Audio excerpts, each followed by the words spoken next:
One of the valuable pieces of information that we gain from radio telemetry is what we call cause-specific mortality. How many of our quail that die as a result of predation? And then within that, how many of them are killed by mammals, by raptors, or other forms of mortality?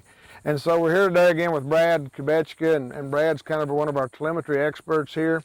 And Brad, when we get that mortality signal, we then shift into Quail CSI mode. So tell us, we can look at the feathers at the scene and get some indications. If we've got a depredated nest, we can look at the eggshell evidence sometimes, if it's there. But we gain a lot of information in Quail CSI from the appearance of these radio transmitters. So walk us through what a transmitter should look like, and then what it would look like if it was killed by various agents. So what I have today with me are some radio collars that I use for demonstration, all of which we have positively identified or attributed some sort of cause.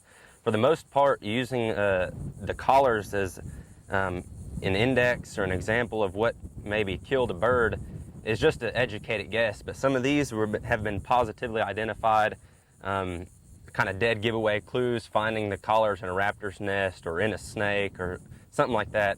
So what I have with me right here in my hands is just a check collar. The antenna's straight, there's no bite marks, it's a real clean collar. It sits over the quail's head about like that. But what I have back to my side here are some collars that we found maybe underneath a raptor's nest, something that we've positively identified as raptor mortality or raptor predation. And the collars are curlicued, kind of like if you were to take a ribbon and a scissor and string it out, it does the same thing with a collar. Well, how does a hawk do that? I mean, how does a hawk make that curlicue? What are they doing that does that? Usually they're trying to take that meat and the tendons for the bird, and they're ripping it from the bird, and that the beak from the raptor is just going to string that out and just curl that up.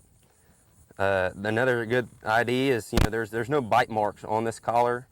Something that we probably found at the nest site, or the site of the kill, if it wasn't a nest site, was feathers that didn't have any saliva on them. Maybe they were just plucked or cut almost completely straight. But these are both good examples of raptor collars. And on a year-round basis, about what percentage of the mortalities we have would you attribute to raptors? Well, depending on what time of year it is, it could be anywhere from 30% to 65, 70%.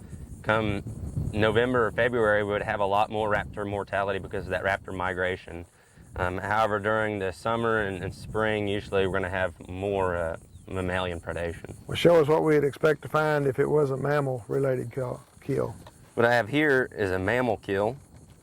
If you look really close at the collar, you can see little dots. Those are from the teeth clenching down on the collar. You can also see it's kind of scraggly. It's not curly-cued like our raptor example. And when we found this kill, we likely found the feathers to be matted with saliva, strung out and just pretty much decimated. Kind of like someone, it was just a few down feathers left and not much else.